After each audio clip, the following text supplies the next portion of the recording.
Hey guys, no, kung makikita nyo, formal tayo ngayon kasi a-attend tayo ng wedding. I died every day waiting for you, darling. Don't be afraid. I have loved you for 1,000. Hi guys, this is Money Growers and congrats sa ating lahat na umabot ng 500 likes at 100 shares tong photo na to na challenge ko para i-share ko yung behind the trade ng WPI. So today, i-share ko sa inyo yung steps na kung ano yung ginawa ko at ano yung nakita ko. Bakit ko binili ng 89 cents yung WPI? So this is WPI, daily chart tayo. As you can see, close lang natin saglit yung volume. Focus tayo, kita naman natin na yung trend niya. AOTS tayo, di ba? Sa part na to, nag-snap yung 20 MA. So bumaba siya, but hindi na siya umabot dito sa 50 MA, di ba? So nung part na yan, inad ko na siya sa watchlist ko. So eto, this candle, inad ko na sa watchlist ko. Bakit? Di ba AOTS tong pattern ng MA natin? Ang problema lang, kailangan niya ulit umangat doon sa 20 MA para siya magtuloy. So tingnan natin yung volume. Yan, di ba mayroong mga spike ng volume during the run up niya previously. And meron din nag-pump na counting volume dito during this day. Kaso, nag-resist yung 20 MA ng daily. Ano yung tinitingnan kong break? Tinitingnan ko yung breakout ng 20 MA. Kasi ang expected ko, pag nag-break yung 20 MA, tutuloy siya rito sa resistance na to, which is 98. So, dumating next day, nag-close siya at 87 above. Pero ang hindi ko masyadong gusto dyan, doji siya. Tsaka hindi niya na-break yung recent high, which is ito, yung 91. So, hintay ulit ako. Hindi pa ako nagbabay niyan. Ayan, tingin ulit ako. Doji na naman, pero above na siya. And then, tinignan ko ngayon yung weekly. And ito na yung magic natin. Look at this weekly chart. Look, oh. AOTS siya sa daily. AOTS din siya sa weekly. That means uptrend talaga to. Malakas yung batak ng WPI natin. So, ang iniisip ko na dyan, nung nakita ko na itong mga doji na to, as long as ma-break to, kahit itong recent na to, gawan ko ng box, guys, ha? Ito lang, kahit itong tatlong candle na to, yung gagawan ko lang ng box. Kasi pag na-break niya naman to, ibig sabihin, bumaba na siya ng 20 MA, kaya dito ko ilalagay yung box ko ngayon. Hindi ko na isasama muna to. So, medyo tight yung ginawa kong setup dito. During ng close nito, the next day, kasi di ba 2 times na siya nag-close ng 87, which is above 20 MA. Tinitingnan ko na siya. I'm looking to buy. So, tinitingnan kong level ito 89. Why? Let's take a look at 5-minute chart ng araw na yun. 89, di ba? Tingnan natin nasa na 89. Ito pala, naka-box na. Nice. So, makikita natin dito, nagre-resist talaga yung price area na yan. So, titingnan nyo, itong 89 talaga. Ito, this one, 89 din. Ito, 89 din. So, yung break of 89 intraday yung tinitignan ko. So, balik tayo dito. So, kunyari, ito pala yung given natin na information. Ayan, nag-close kasi to eh. So, kailan yan? 7, 6? O, Thursday last week.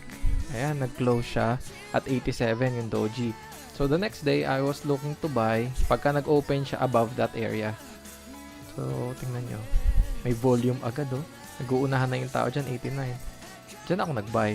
Sumabay ako dun sa mga buyers during open. So, 9:30 to 9:35 candle yan. Sumabay na ako dyan during open. So, nakita nyo naman, umangat na siya and yan, nagpo-form ng AOTS natin. And then, bumagsak ulit yung price. Pero, as you can see, above pa rin tayo ng 100 MA dito sa 5-minute chart natin. So, we're still bullish. AOTS tayo, nag-retrace, and nandito pa tayo, above tayo 100 MA. So, okay lang. Hindi pa ako nasi-shake out ng position ko na yan. Umabot siya hanggang 88 yung pullback. But that's fine. So, continue lang. Na-break niya yung bagong box natin. Yung 92. And take note, na-break niya na rin to, yung candle na yan, which is yung daily candle na merong week. So, eto. During that date, ayan, na-break niya na to. Itong candle na to. Yan. So, zoom in ulit tayo sa 5 minute. So, as you can see dito sa intraday, intact pa rin yung uptrend niya. Paangat yung price niya. Lagi lang siya nagtitrail, nag-glide dito sa may mga 50 MA. So, tingnan natin sa daily. Ano ba yung plan ko? Saan ako magsisell? So, dito sa WPI, initially, ang plan natin dyan is mag-sell tayo dito. Right, sa 98. So, ganito yung nangyari sa candle natin. Get ko muna. Here's what happened. Yan. Good close tayo kasi meron ng volume. Then, the next day, nabasag niya yung initial na resistance na tinitignan ko. Magsisell na nga dapat ako dito. But, ang laki ng volume. 96 million yung traded volume. So, next natin na ginawa dyan, hold tayo. And, tiningnan ko, ang pwede niyang ma-reach na resistance is 1.08. May volume tayo. So, open next day. Nung nag-open next day, nag-retrace siya ng 102, but di niya na-reach yung psychological support natin. Kasi remember, pag nag-break na tayo dun sa resistance, yung resistance, magiging support. So, umangat ulit to. Maabot tayo ng 118, kasabay natin tong volume. Ang gusto kasi natin lagi, every time na meron tayong ascending candle, dapat yung volume natin sumasabay ascending din, pataas. So, ito maganda yung example natin na to. So, ang tinitignan ko na sa kanya, sa week, para makita ko kung ano yung pwede niyang next na tamaan na resistance. O yung resistance na yung gagawin nating TP. So, ito yon, which is 120. But, nakita natin, ang lakas pa rin ni WPI, na-breach niya yung 120. Yesterday, nag-close pa siya ng 132. So, ano yung ginawa ko? Let's take a look at intraday ulit kung saan ako nag-sell. Nung pag-open natin, bumagsak agad siya hanggang 111. Yan, bumagsak. So, 11.15, nag-breakout ulit siya dito sa recent high natin, which is 119. Eh, di ba nandito yung TP ko, sinet ko na 120. So, nag-move ako. Tiningnan ko kung hanggang saan pa siya pwede mag-push. So, nakita ko tong candle na to na nagkaroon na ng wick sa 126. Nag-sold ako ng partial dito sa 123. So, partial, meron na akong lock-in profit dyan. Bakit? Kasi target ko lang naman 120 eh. So, sinunod ko lang yung plan. And lahat ng lalagpas sa 120, ibig sabihin bonus ko na yun. So, umangat ulit siya dito sa phase na to. And na-reach niya yung high of 137. But, nag-pullback ulit siya dito sa 20 MA, nag-glide siya. And nag-close siya ng 132. Again, nag-partial sell ulit ako dito sa 132 na to. So, kanina, yan, ang lakas na naman ang trend niya. Umabot tayo ng 142, di ba? So, ang initial TP lang natin is dito, 120.